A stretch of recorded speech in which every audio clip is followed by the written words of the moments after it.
आजच्या भागात आपण पाहणार आहोत सिद्धू आणि भावनाला आता शेवटच्या घरी जोगवा मागायला जायचा असतो। त्याच वेळेला भावनाला सिद्धू म्हणतो की आता या शेवटच्या घरी तुमचं नक्कीच काम होईल। भावना म्हणते ही तुम्हाला कसं कळलं? त्यावर सिद्धू भावनाला सांगतो की मॅडम, आपण या शेवटच्या घरी आलोय ना, हे मयाचं घर आहे। मयाच्या घरात नक्कीच आपलं काम होईल बघा तुम्ही, असं देखील भावनाला आता सिद्धू सांगतो। आणि तेवढ्यातच दारावर येऊन मया पाहतो तर काय, सिद्धू आणि भावना आलेले असतात आणि त्यामुळे मयाही खुश होतो। मया म्हणतो, काय यार, तू येणार होता, मला का नाही सांगितलं? त्यावर सिद्धू म्हणतो की इथे मी वेगळ्याच कामासाठी आलेलो आहे। तर दुसरीकडे मात्र आता मया सिद्धू आणि भावनाला पहिल्यांदा बघतो, त्याच्या घरी आलेलं म्हणून खुश होतो आणि तो म्हणत असतो की इथे दारावर उभं नाही राहायचं, चला घरात। पण दुसरीकडे मात्र भावना आता मयाला समजावते आणि म्हणत असते की तुझा काहीतरी गैरसमज होतोय, तू थांब। आणि त्याच वेळेला आता तिनं सांगितलेलं असतं की बघा काय आहे ना, की इथे मी एका वेगळ्याच कामासाठी आलेली आहे, जोगवा मागायला। त्यामुळे मी आता घरी येऊ शकत नाही, नंतर कधीतरी नक्कीच मी पुन्हा घरी येईन, असं देखील भावना आता त्या मयाला समजवते। सिद्धूही आता त्याला तेच सांगत असतो। दुसरीकडे मयाची आई बाहेर येते आणि म्हणते, अरे वा, जोडीने आलायत तर चला चला दोघंही जण आतमध्ये चला बरं, असं बोलून ती आता त्या दोघांनाही आतमध्ये घेऊन जात असते। पण आता मात्र भावना म्हणत असते की काकू, पुन्हा कधीतरी नक्कीच येऊ नाश्ता करायला, पण आता नाही, आता माझा उपवास आहे ना, त्यासाठी मला नाही जमणार, खूपच कडक व्रत आहे माझं, असं देखील ती म्हणू लागते। त्यानंतर आता भावना सिद्धूला डोळ्याने इशारा करते आणि म्हणते की सांगायचं काही यांना? तर सिद्धू म्हणतो की हो। त्याच वेळेला भावना आपली झोळी पसरते आणि म्हणत असते, जोगवा दे माय, जोगवा दे। आणि असं बोलूनच आता तिनं जोगवा मागितलेला असतो। त्यावर मयाची आई आतमध्ये जाते आणि परातभर तांदूळ घेऊन येते आणि ते तांदूळ भावनाच्या झोळीत टाकते। भावनाची झोळी आता तुडुंब भरलेली असते। ज्या सगळ्या धान्याची तिला कमी होती ते तांदूळ तर आता तिला मिळालेले असतात। बाकी घरात नाही मिळाले तरी पाचव्या घरात मात्र तिला आता पुरेपूर धान्य मिळालेलं असतं। त्यामुळे आता भावनाही खुश असते। भावना आता हळद कुंकू देखील लावते आणि त्याच वेळेला आता तिचं देखील व्यवस्थित हळद कुंकू वगैरे लावून अगदी देवी आली दारात असं तिचं आता आदरातिथ्य केलं जातं। दुसरीकडे रेणुका ही आता वाट बघत असते की भावना आणि सिद्धू कधी येतील। त्यांनी दिलेलं चॅलेंज पूर्ण तर केलं असेल ना, काही झालं तरी आज पूजा भावनाच्या हातून करायची आहे। वेळ तर पूजेची झाली आहे, पण अजूनही ही लोक येऊन कशी पोचली नाहीत हा विचार आता रेणुका करत असते आणि म्हणूनच आता रेणुका टेन्शनमध्ये आलेली असते। रेणुका विचार करते की काय करावं काय नाही। तर इकडे मात्र आजी म्हणत असतात की नाही या, त्या सिद्धू आणि भावनाला या दोघांनाही काही जमणार नाही आहे। काही दोघंही जण मी सांगितलेलं काम करणार नाही यावर माझा पूर्ण विश्वास आहे। ते दोघांना फक्त गाव झोळत असतील, त्यांना सांगितलेलं काम धड जमणार नाही असं आजी बोलत असते। रेणुकाला आता टेन्शन आलेलं असतं। रेणुका विचार करते, खरंच की काय, या सगळ्या गोष्टी खरंच नाही जमणार का आपल्या सिद्धूला, असा विचार तिच्या मनामध्ये येत असतो। तर दुसरीकडे मात्र आजी उगाचच बडबड करत असते, तर रेणुका तिला सावरत असते आणि रेणुका म्हणत असते की प्लीज आई, असं बोलू नका, उगाचे ना या सगळ्यामुळे ना त्रास होतो आणि म्हणूनच मला असं वाटतंय ना की प्लीज या सगळ्याबद्दल न बोललेलंच बरं। आणि असं बोलूनच ती आता सगळ्या गोष्टी सावरून घ्यायचा प्रयत्न करत असते। तर दुसरीकडे मात्र आता पाहायला मिळतं की सिद्धू आणि भावना घरी आलेले असतात आणि सिद्धू आणि भावनाला अचानक घरी आलेलं बघून इकडे मात्र आता खूपच जास्त आजीला कॉन्फिडन्स असतो की याने काही हे काम पूर्ण केलेलं नसणार आहे आणि त्यामुळे आता आजी जी आहे ती खूपच जास्त खुश असते। आजी म्हणत असते की काय रे, आलात का? फक्त गाव फिरून आलात की काही कामही केलेलं आहात?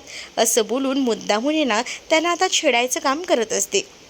तर सिद्धू म्हणतो की आजी, तुझे सांगितलं होतंच ना, चॅलेंज पूर्ण केलेलं आहे आणि वेळेच्या आधी मी घरीसुद्धा आलेलो आहे, असं देखील आता तो म्हणू लागतो। आणि जेव्हा तो हे सगळं काही बोलतो ना, तेव्हा मात्र एकदमच चकित आजी होते। तर नीलांबरीसुद्धा चकित झालेली असते। तिलासुद्धा विश्वास बसत नसतो की खरंच या सगळ्या गोष्टी अशा शक्य झाल्या असतील असं, आणि त्यामुळेच ती आता पाहत असते। तर दुसरीकडे मात्र आता पुन्हा जी आहे ना, तिनं आता आपली झोळी भरून पूर्णपणे धान्य आणलेलं असतं आणि ते धान्य दाखवू लागते आणि म्हणत असते की बघा बघा, मी पूर्णपणे सगळं आणलेलं आहे। आणि त्याच वेळेला आता जेव्हा ना ती ही दाखवू लागते तेव्हा मात्र आता खूपच जास्त आनंद झालेला असतो आणि त्यामुळे आता जेव्हा आनंद होतो ना तेव्हा मात्र आता रेणुका म्हणत असते की खरंच दोघांनी मिळून एकदम चोख काम केलात.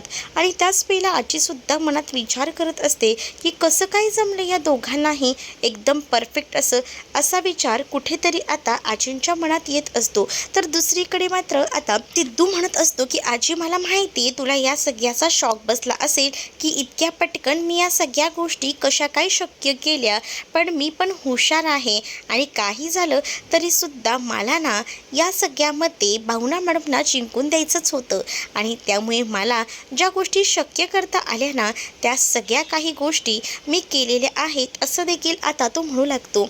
आणि जेवढं काही हवं होतं तेवढं सगळं मी तुझ्या समोर आणून ठेवलेलं आहे, बघतेस ना तू. त्यावर आता आजीसुद्धा शांत राहते. नीलांबरीसुद्धा विचार करते की कसं काय या लोकांनी हे सगळं इतक्या लवकर आणि कसं पटकन शक्य केलं, कारण भावना आणि सिद्धूने जी काही कमाल कामगिरी केलेली असते ना त्यामुळे नीलांबरी आणि आजीचे मात्र आता एकदमच बोबडी वळून गेलेली असते. पण दुसरीकडे मात्र आता पाहायला मिळतं की सिद्धू जो आहे तो खूप जास्त खुश असतो, कारण सिद्धूला माहिती आहे की या सगळ्यामुळे काही झालं तरीसुद्धा भावनाचं चॅलेंज जे आहे ते आता पूर्ण झालेलं आहे आणि त्यामुळेच आता तो खूपच जास्त खुश असतो. आणि तो विचार करत असतो की बरं झालं की मॅडमचं चॅलेंज तर पूर्ण झालं, पण आता मॅडमचं हे व्रत जे आहे ते पूर्ण तर करायचे ते सुद्धा पूजेनेच. आता पूजासुद्धा होत असते आणि ज्या वेळेला आता पूजा होत असते ना तेव्हा मात्र आता दोघंही जण एकत्रच असतात आणि दोघंही जण जोडीने जे आहेत ते आता पूजा करतात. आता ही पूजा संपन्न झालेली असते ते सुद्धा भावनाच्या हातूनच. खरं तर ही पूजा ना भावनाच्या हातूनच करायची असते आणि त्याचसाठी मस्तपैकी पूजा तर झालेली असते, त्यामुळे सिद्धू खुश असतो. भावनाला आता खीर म्हणून तो प्रसादसुद्धा बनवायचा असतो आणि आता तो प्रसाद बाप्पाजवळ ठेवायचा असतो आणि त्यासाठी त्यांनी पूर्ण अशी कामगिरी फत्ते केलेली असते आणि त्यामुळेच आता इकडे सगळीजण एक एक करून पुढे येतात आणि एक एक करून पुढे जेव्हा येतात ना तेव्हा आता देवीसमोर प्रार्थना करत असतात. तर दुसरीकडे मात्र आता पाहायला मिळत असतं की भावना जी आहे ती मनात म्हणत असते की ज्या काही इच्छा आहेत ना त्या सगळ्या इच्छा पूर्ण व्हायला हव्यात आणि त्यामुळेच आता मला असं वाटतंय की या सगळ्या इच्छा जेव्हा सिद्धूच्या पूर्ण होतील तेव्हाच आपलं हे यश पूर्ण व्रत पूर्ण होईल असाच ती आता विचार करते. आणि जेव्हा तिनं हा विचार केलेला असतो ना तेव्हा मात्र आता तिने ठरवलेलं असतं सिद्धूच्या मनासारखं व्हायला हवं आणि अगदी तसंच झालेलं असतं. मुद्दामुने ना आता सिद्धू जो आहे तो देवाजवळ प्रार्थना करत असतो भावनासाठी, तर दुसरीकडे मुद्दामून सिंचना त्याला टोमणे मारत असते. आता काय बायकोच्या मागे जाणार असशील, जोरू का गुलामच आहेस ना. त्यावर आता सिद्धूही शांत न राहता म्हणत असतो की हो मी आहेच जोरू का गुलाम, मी ना माझ्या बायकोसाठी काहीही करू शकतो, अगदी काहीही. मी म्हटलं नाही का तुम्हाला, तुम्ही मला काही म्हणा, ताटाखालचं मांजर ना काही, कारण मला काही वाटत नाही असं त्याने डायरेक्टली आता सांगून टाकलेलं असतं. आणि त्यामुळेच आता इकडे खूपच जास्त राग जो काही आहे तो संपतरावांना आलेला असतो. संपतराव विचार करतात की खरंच ना आपला मुलगा किती खालच्या थराला जाऊन वागतो ना, म्हणजे आपण स्वप्नातही विचार केला नव्हता की तो असं वागेल. आणि त्यामुळेच आता थोडे ना ते नाराज झालेले असतात आणि त्याच्याकडे एका वेगळ्याच नजरेनं ते पाहत असतात. तर दुसरीकडे मात्र आता सिद्धू भावनाला मदत करण्यासाठी किचनमध्ये गेलेला असतो आणि तो तिला पूर्णपणे कामामध्ये मदत करत असतो. आणि त्याच वेळेला आता भावनाही त्याला म्हणत असते की तुम्ही ना मला मदत केलेली ना मला खरंच खूप आवडते, कारण मला वाटलं नव्हतं की तुम्ही मला मदत करायला याल. त्यावर सिद्धू म्हणतो बस का मॅडम, तुम्हाला मी मदत करायला येणार नाही असं होईल का, तुम्ही तर माझ्यासाठी सगळं काही आहात, मग तुम्हाला तर मी मदत करणारच ना. आता भावनानं खीर बनवलेली असते आणि अर्धी खीर आहे ना ती आता वाटायला तिने ठेवलेली असते. म्हणजेच काय तर ती अर्धी खीर आहे ना तिला आता बाहेर वाटायची असते, कारण ती ज्या ठिकाणी गेली होती त्या ठिकाणच्या घरची परिस्थिती तिला माहिती होती आणि म्हणूनच तिने आता ठरवलेलं असतं की ही खीर त्या लोकांना सुद्धा जाऊन द्यायची. आणि त्यासाठी तिने ही खीर ना पूर्णपणे पॅक केलेली असते आणि थोडीशी पॅक करून ती त्यांना सुद्धा आता द्यायचा विचार करते. आणि जेव्हा तिने हा निर्णय घेतलेला असतो तेव्हा सिद्धूला ती डब्यात भरून ती खीर देते आणि सिद्धूला ती खीर घेऊन जायला सांगते. तर रेणुका आता म्हणत असते की काय चाललं आहे नेमकं मला तरी सांगाल का? मग रेणुकाला घडलेली सगळी परिस्थिती जी आहे ती आता सांगितलेली असते भावनाने, आणि म्हणूनच आम्ही त्या घरामध्ये काही अपुरं पडतंय का हेच बघत होतो. आणि म्हणून मला असं वाटलं की उगाच ना त्यांना काही कमी पडायला नको, आणि बाकी सगळी व्यवस्थासुद्धा यांनी केलेली आहे असं देखील ती आता म्हणू लागते. आणि जेव्हा या सगळ्या गोष्टी जेव्हा ती सांगते ना, तेव्हा खूपच जास्त आनंद जो आहे तो आता झालेला असतो. तर दुसरीकडे मात्र आता इकडे जो चित्रगुप्त असतो ना, ते बाकी सगळ्या कामगारांवर लक्ष ठेवत असतात आणि म्हणत असतात की तुम्हाला धड काम सांगितलेलं करता येत नाही का? ते दैवी बघा, इतकं वय होऊनसुद्धा इतकं चांगलं काम करतात आणि तुम्ही तुमचं कामाकडे ना जराही लक्ष नसतं असं बोलूनच त्यांना आता टोमणे मारत असतात. पण दुसरीकडे मात्र खरंच दैवी खूप चांगलं काम करतो असं काही डायरीत आता ते लिहून ठेवतात. आणि त्यांना खरं तर दैवीच म्हणजे श्रीनिवास यांचं काम खूप जास्त आवडलेलं असतं आणि त्याचं कौतुक म्हणून ते आता सगळं काही वहीवर लिहून ठेवतात. दुसरीकडे जयंत जो आहे तो आता इकडे तिकडे पाहत असतो. त्याची नजर चांगलीच आजीकडे असते. आजी शुद्धीवर येते की काय अशी शंका त्याला येत असते, आणि म्हणूनच त्याने चारही बाजूने आता आजीवर लक्ष ठेवलेलं असतो. इकडे विश्वा घरी पोहोचलेला असतो आणि तो आता म्हणत असतो की काय चाललं आहे, येता जानूला काही झालं तरी ना मी भेटणारच आणि मगच इथून मागे जाणार असं त्याने ठरवलेलं असतं. आणि त्याचसाठी तो आता तिथपर्यंत आलेला असतो. तो दार वाजवतो, म्हणजेच ती जी बेल आहे त्यांची नोटिफिकेशन ती वाजवतो. आणि जेव्हा ते नोटिफाय तिथं होतं ना, तेव्हा मात्र आता इकडे जयंतला कळलेलं असतं की आपल्या घरी कोणीतरी आलेलं आहे. तर इकडे मात्र विश्वास जोरजोरात दार वाजवत असतो आणि म्हणत असतो की कोणी आहे का, प्लीज दार उघडा, कोणी आहे का, असं तो जोरजोरात आता म्हणून दार वाजवू लागतो. आणि जेव्हा तो दार वाजवत असतो ना, तेव्हा मात्र कोणीही दार काही उघडायला आता तयार नसतं. तर जानू ही घरात नसते, म्हणूनच तर ती दार उघडत नसते. पण इकडे खूपच जास्त टेन्शन जे आहे ते आता इथे विश्वाला येत असतं. विश्वा विचार करतो की काय झालं असेल जानूला, जानू दार का उघडत नसेल. तर दुसरीकडे मात्र विश्वा आता दाराच्या पुढे येतो आणि तो इकडे तिकडे पाहत असतो. तर तेवढ्यातच आता मोबाईल खिशातून बाहेर काढलेला असतो, तो म्हणजे आता जयंतने. जयंत पाहतो की कोणी आलंय का, पण त्याला कोणीही तिथं दिसत नाही. आणि त्यामुळेच आता तो विचार करत असतो की कोणी तर आलेलं नाही आहे, मग दार कोण वाजवत होतं असे विचार त्याच्या डोक्यात येऊ लागलेले असतात. आणि म्हणूनच त्याला आता समजत नसतं की नेमकं कोण आलं असेल. याच विचारांमध्ये तो आता हरवून गेलेला असतो. तर पुढे मात्र आता जयंत पाहत असतो की कोणी दिसतंय का, पण त्याला आता कोणीही दिसत नसतं. आणि त्यामुळेच त्याला खूपच जास्त टेन्शन आलेलं असतं. तो विचार करत असतो की इथे तर कोणी नाही आहे, मग कोण दार वाजवायला आलं होतं. त्यानंतर आता जयंतने मोबाईल खिशात टाकलेला असतो. तर पुन्हा एकदा आता तिथे विश्वा आलेला असतो आणि विश्वा जोरजोरात दार वाजवत असतो. विश्वा म्हणत असतो की ही जानू गेली तरी कुठे, अजूनही ही जानू दार कसा उघडत नाहीये असा विचार त्याच्या डोक्यामध्ये येत असतो. आणि म्हणूनच तो जोरजोरात दार वाजवत असतो. त्यानंतर आता विश्वा ठरवतो की काही झालं ना तरीसुद्धा जानूला कॉल करायला हवा, जानू नेमकी कुठे गेली असेल असा तो विचार करतो. पण नंतर त्याच्या लक्षात येतं की नाही, जानूला आता असा कॉल करून उपयोग नाही. जानूला जर मी कॉल केला तर जानू आता मनातलं काही सांगणार नाही. तिनं स्वतःहून मला सगळ्या काही गोष्टी मनातल्या सांगायला हव्यात, तिला थोडा वेळ द्यायला हवा असा विचार आता तो करू लागतो. आणि तिला ठराविक असा वेळ द्यायचा असं तर त्याने ठरवलेलं असतं. आणि म्हणूनच तो आता आपला मोबाईल पुन्हा एकदा खिशात टाकतो. दुसरीकडे आता पाहायला मिळतं इकडे सिद्धू जो आहे तो आता फोनवर बोलत असतो. म्हणजेच ना सिद्धू जो आहे तो आता त्याच्या कामगारांना, म्हणजेच त्यांनी मयाला आणि कामाला लावलेलं असतं आणि त्याला सांगितलेलं असतं की प्लीज आमचं तेवढं काम कर. आणि मयाने काम उत्तमरित्या केलेलं असतं. तर मयाला त्याने एकच काम सांगितलेलं असतं की तू आता ना सगळ्या जबाबदाऱ्या घे, सगळ्यांपर्यंत सगळ्या गोष्टी गेल्या हव्यात. आणि त्यामुळे सगळ्या कुटुंबाला धान्य वगैरे पोचल्यामुळे आता सगळीजणं खूप जास्त खुश असतात. आणि त्यामुळे आता सिद्धूलासुद्धा एकदमच भरून आलेलं असतं. तो सुद्धा आता प्रचंड असा खुश असतो.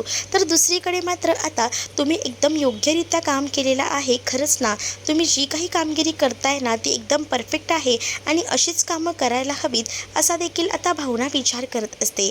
तर दुसरीकडे मात्र आता भावना म्हणत असते की तुम्ही त्या घरात सगळ्यांना धान्य पुरवलं, खरंच ना त्यांना किती आनंद झाला असेल. पण तुम्हाला एक गोष्ट मी सांगू का, आपण तर ही कामगिरी फत्ते केली, पण मला असं वाटतं ना आपण अजून एक काम करायला हवं. म्हणजे बघा ना, आपण आतापुरती त्यांना धान्य दिले, पण मला असं वाटतं की त्यांना पुढेसुद्धा त्यांचा उदरनिर्वाह करता आला पाहिजे ना. त्यासाठी त्यांना आपण नोकरीसुद्धा मिळवून द्यायला हवी. मग कसं त्यांचं ते सगळं करू शकतात ना. आणि नोकरी जर दिली तर ती लोकं खाऊ पिऊ शकतात. आणि सोबतच ना, मला असं वाटतं की त्यांना ना आपण अजून एक संधी द्यायला हवी, ती म्हणजे त्यांच्या मुलांना योग्य ते शिक्षण. त्यांच्या मुलाला आपण योग्य ते शिक्षण दिलं तर नक्कीच जे आहे ते आपलं कामही होईल. म्हणजे बघा ना, त्यांच्या मुलाला योग्य ते शिक्षण दिलं तर ते पुढे जाऊन शिकतील, प्रगती करतील आणि त्याचा फायदा त्यांच्या कुटुंबियांना होईल. आणि म्हणूनच मला असं वाटतंय की आपण ना ती कामगिरीसुद्धा हातात घ्यायला हवी. सरकारी शाळांमध्ये त्यांचं ॲडमिशन आपण जर करून दिलं तर नक्कीच त्या सगळ्याचा त्यांना फायदा होऊ शकतो, असं देखील आता भावना जी आहे ती कल्पना ते सांगू लागते. आणि जेव्हा तिने ही सुंदर अशी कल्पना दिलेली असते ना, तेव्हा ही आयडिया जी आहे ती आता खरं तर पटलेली असते. आणि जेव्हा ही आयडिया त्यांना पटते ना, तेव्हा मात्र आता सिद्धू भावनाला खरंच म्हणतो की खरंच ना, तुम्ही किती महान आहात. म्हणजे मलाही जे एवढे दिवस सुचलं नाही ते तुम्हाला परफेक्ट सुचलेलं आहे. तुम्हाला कसं जमतं हे सगळं मॅडम? मला तरी सांगा हो, माझ्या डोक्यातही कल्पना येत नाही. तुम्ही इतक्या छान पद्धतीने मला ह्या सगळ्या गोष्टी सांगितल्या आहेत ना, त्यामुळे ना मला खूपच बरं वाटलं आहे. म्हणजे तुम्हाला सांगू का, मी विचारही केला नव्हता की या सगळ्या गोष्टी अशा पद्धतीने जुळून येतील. आणि तुम्ही ना एकदम परफेक्ट ना मला त्या सगळ्या गोष्टी सांगितल्यात. तुमचे पाय कुठे येतो असं बोलून आहे ना, तो मुद्दामहून ना तिचे पायही पडतो. कारण खरंच ना त्याला आता खूप जास्त कौतुक वाटत असतं आणि कौतुकास्पद कामच त्यांनी केलेलं असतं ना. म्हणजे ज्या काही गोष्टी ज्या आहेत त्या समजावून सांगायचं काम एक परफेक्ट भावनाने केलेलं असतं. त्यामुळे सिद्धूसुद्धा आता भावनावर भलताच खुश असतो. तो भावनाला म्हणतो की खरंच तुम्ही ना मला ज्या पद्धतीने समजावून सांगितलंत ना, असं आजपर्यंत कोणीही सांगितलं नव्हतं. आणि जी काही जबाबदारी तुम्ही माझ्यावर सोपवली तीसुद्धा एकदम परफेक्ट आहे. आणि असं बोलूनच ती आता कौतुक करत असते. त्याच वेळेला मात्र आता लगेचच फोन लावलेला असतो सिद्धूनं. आणि सिद्धू फोन लावून ना सगळ्या गोष्टी सांगतो. म्हणजेच काय तर सिद्धूने आता सांगितलेलं असतं की बघा, काही झालं ना तरीसुद्धा आजच्या आज मुलांचं ॲडमिशन व्हायला हवं आणि त्यांनी सरकारी शाळांमध्ये ॲडमिशन करायचं ठरवलेलं असतं. आणि जेव्हा या सगळ्या गोष्टी तो बोलतो ना, तेव्हा मात्र भावना जी आहे ती खूपच जास्त सिद्धूवर खुश असते. आणि ती म्हणते की खरंच ना, मी विचारही केला नव्हता, इतके हे समजूतदार आहेत. म्हणजे एकदा मी काय ह्यांना बोलली तर ह्यांनी या सगळ्या गोष्टी मनावर घेतल्या. दुसरीकडे सगळेजण आता गप्पा मारत बाहेर बसलेले असतात. आणि त्याच वेळेला अचानकपणे आता आमदार झालेले असल्यामुळे खूपच मोठी ऑर्डर जी आहे ती आता आलेली असते. म्हणजे काय तर एका दांडियामध्ये आता त्यांना आरतीचं आमंत्रण आलेलं असतं आणि तिथे खास आरती करण्यासाठी बोलवलं गेलेलं असतं. आणि जेव्हा ते आमंत्रण येतं तेव्हा खूपच जास्त आनंद जो आहे तो आता झालेला असतो. आणि त्यामुळेच आता या आरतीचा मान आपल्याला मिळाला आहे. आमदार झाल्या याचा संपतरावांना प्रचंड आनंद असतो. तर संपतरावांना आता सिंचना म्हणत असते की आम्ही आलं तर चालणार आहे ना. तर सिंचनाला संपतराव म्हणतात की का नाही चालणार आहे, यायचं आहे, पण ह्या तुझ्या ना नवऱ्याला जरा चांगले धडाचे कपडे दे. म्हणजे कसं ते बरं पडेल ना ह्यालाही घेऊन जायला. म्हणजे तो एकदम व्यवस्थित आपल्याला सूट झाला पाहिजे, असं आजीचं काहीसं म्हणणं असतं. आणि जेव्हा आजी या सगळ्याबद्दल बोलते तेव्हा मात्र आता इकडे सिंचनाला ते घेऊन जायला तयार झालेले असतात. पण जेव्हा सिंचनाला हे सगळं ते म्हणतात तेव्हा सिंचना म्हणते की हो, मी तर या सगळ्यासाठी तयार आहे. पण दुसरीकडे मात्र रेणुकाच्या मनात येत असतं की सिद्धू आणि भावनाला हा मान द्यायला हवा. आणि त्याचसाठी ती आता म्हणत असते की मला असं वाटतं की तुम्ही हा मान आहे ना सिद्धू आणि भावनाला द्या. म्हणजे कसं ते दोघंही जण या सगळ्यामध्ये गुंतून राहतील आणि बाकी दुसरीकडे कुठे इतरही त्यांचं लक्ष लागणार नाही. आणि म्हणून मी तुम्हाला सांगते, प्लीज तुम्ही ही जबाबदारी द्याल ना त्यांना. तर आता ते पोलीस स्टेशनलाही जाणार नाहीत, पोलीस स्टेशनला जायला नको म्हणून कोणत्या तरी कामात गुंतवून ठेवायचं हा हेतू खरं तर आता रेणुकाचा असतो. खरं तर आता सिद्धू आणि भावना आता पोलीस स्टेशनमध्ये जायला निघालेले असतात. कारण त्यांना काही झालं ना सुद्धा आता तिकडे जाऊन या सगळ्या जबाबदाऱ्या घ्यायच्या असतात. सिद्धू आणि भावनाने आता ठरवलेलं असतं की आपण आता शांत न बसता लवकरात लवकर तिथं जायचं आणि सगळ्या गोष्टी चोखपणे पार पाडायच्या. म्हणजेच काय, आता इतके दिवस आपण शांत राहिलो, पण आता निवडणूकही झाली आणि सगळंच काम मार्गी लागलंय. म्हणूनच आता शांत न राहता आपण यावर काहीतरी तोडगा काढूया आणि आता आपण लवकरात लवकर पोलीस स्टेशनला जाऊया. मग मीही बघतो की कशी ऑर्डर कोण घेत नाही ते. आणि त्याचमुळे आता दोघांनी ठरवलेलं असतं. सोबत भावनाला सिद्धूची साथ असते, म्हणून आता भावनाला सुद्धा एकदमच भारी वाटत असतं. तिच्या अंगात सुद्धा वय आलेलं असतं, त्यामुळे ती सुद्धा आता त्याच्यासोबत जायला निघते. तर दुसरीकडे मात्र आता रेणुकाने दिलेली आयडिया संपतरावांना पटत असते आणि संपतराव म्हणतात की ठीक आहे, तू म्हणतेस ना, तर आपण त्यांना या पूजेचा मान देऊया. पण दुसरीकडे मात्र आता पाहायला मिळतो सिद्धू आणि भावना आता बाहेर जायला निघालेले असतात. आणि जेव्हा सिद्धू आणि भावना बाहेर जायला निघतात ना, तेव्हा त्यांना अडवायचं काम इथे असणारे हे आता रेणुका त्याचसोबत आजी करू लागतात. तर आता इकडे मात्र आता आजी म्हणत असते की कुठे उंगडायला चालला आहात. तर भावना आणि सिद्धू म्हणतात की आता आमचं तर सगळंच काम झालेलं आहे, मग आता आम्ही इथे जास्त वेळ कशाला थांबायला हवं, कारण जे काही पूजेचं करायचं होतं ते सगळं काही मी केलेलं आहे. मग आता माझं इथे जास्त कामही नाही आहे ना, मग मी जाते ना, असं आता भावना म्हणत असते. मग आता भावनाने असं म्हटल्यानंतर इकडे मात्र आता तिला थांबवलं जात असतं आणि तिला सांगितलं जातं की नाही, तू आता कुठेही जायचं नाही, तुला इथेच थांबावं लागेल. आणि असं बोलून तिला थांबवलं जात असतं. पण भावना म्हणत असते की काय झालं आहे, जी काही कामं होती ती सगळी कामं केली, आता रात्रीच्या पूजेसाठी खूप वेळ आहे आणि म्हणूनच आम्ही निघालो आहोत, असं देखील आता ती म्हणू लागते. पण दुसरीकडे मात्र संपतराव म्हणतात की तुम्हाला आम्ही ठरवलं आहे की पूजेचा मान द्यायचा आणि म्हणूनच त्या पूजेचा मान तुम्हाला देत आहोत.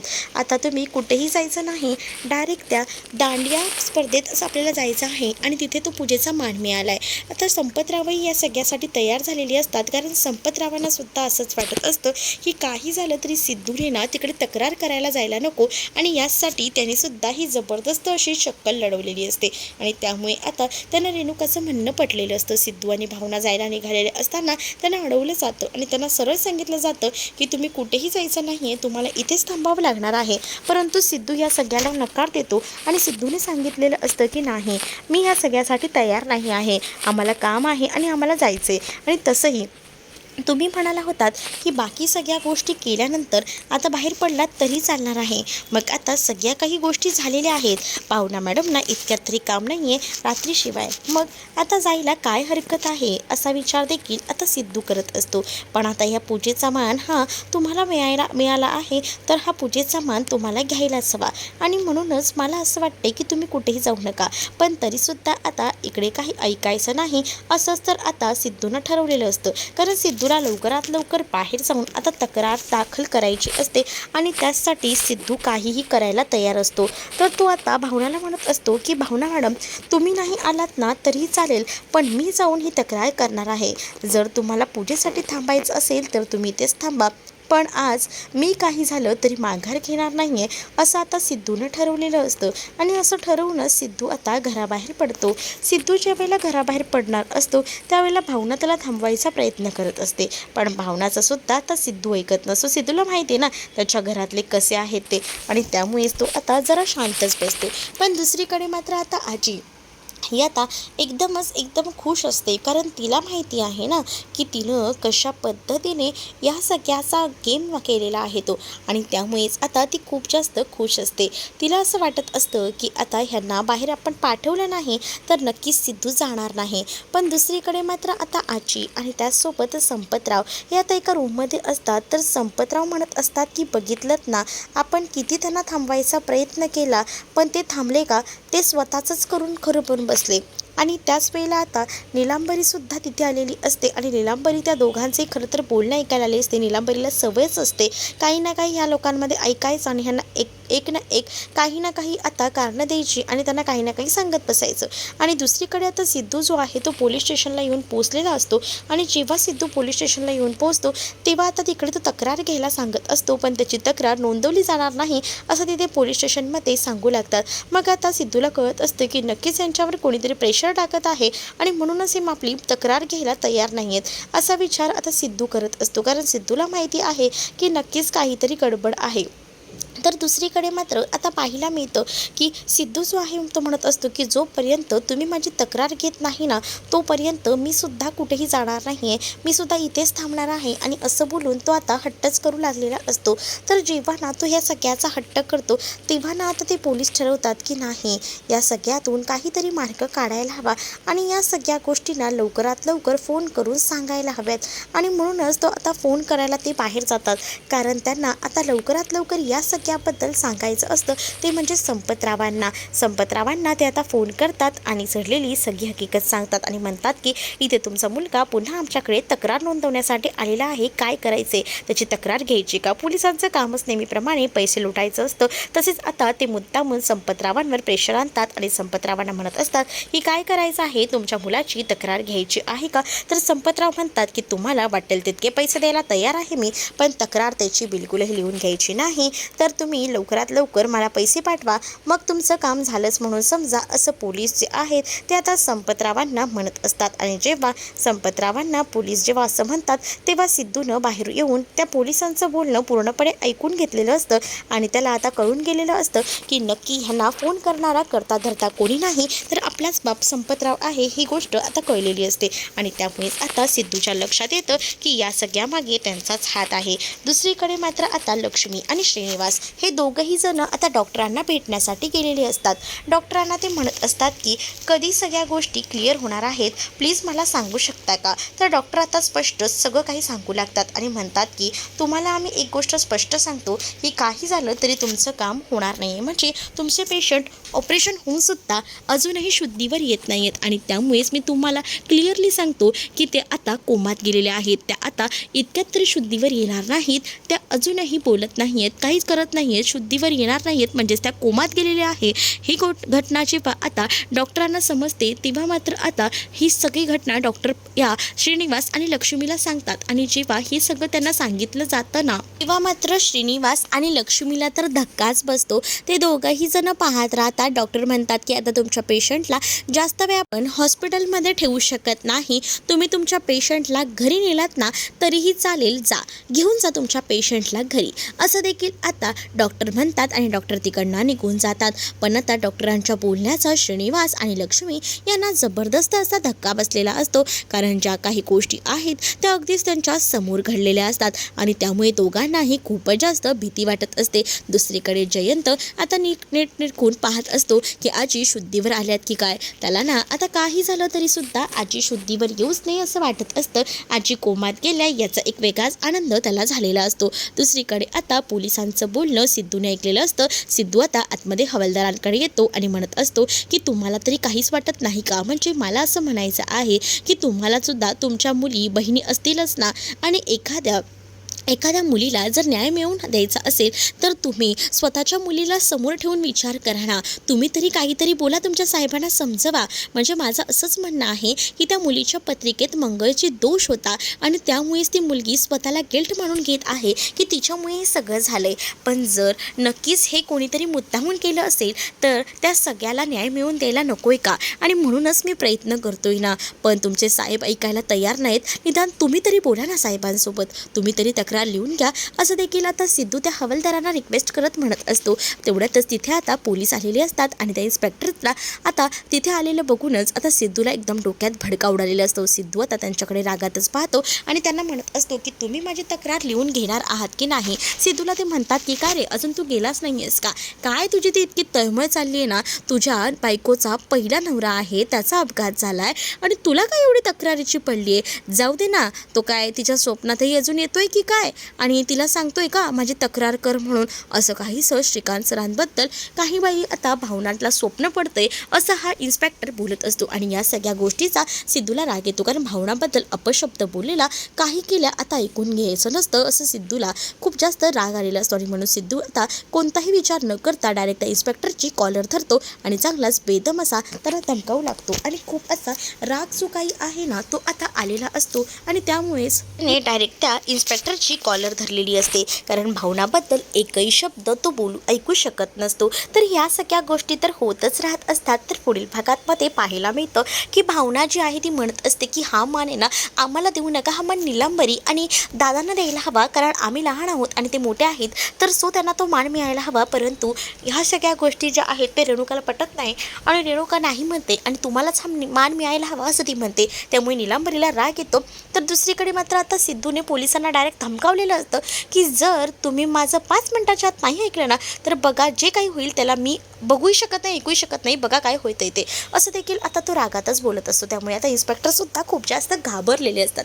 तर तुम्हाला हा भाग कसा वाटला हे नक्कीच मला कमेंटमध्ये सांगा आणि अशाच नवनवीन भागांसाठी आपल्या चॅनलला सबस्क्राईब नक्कीच करा. चला तर मग भेटूया पुढच्या भागात. तोपर्यंत टाटा बाय.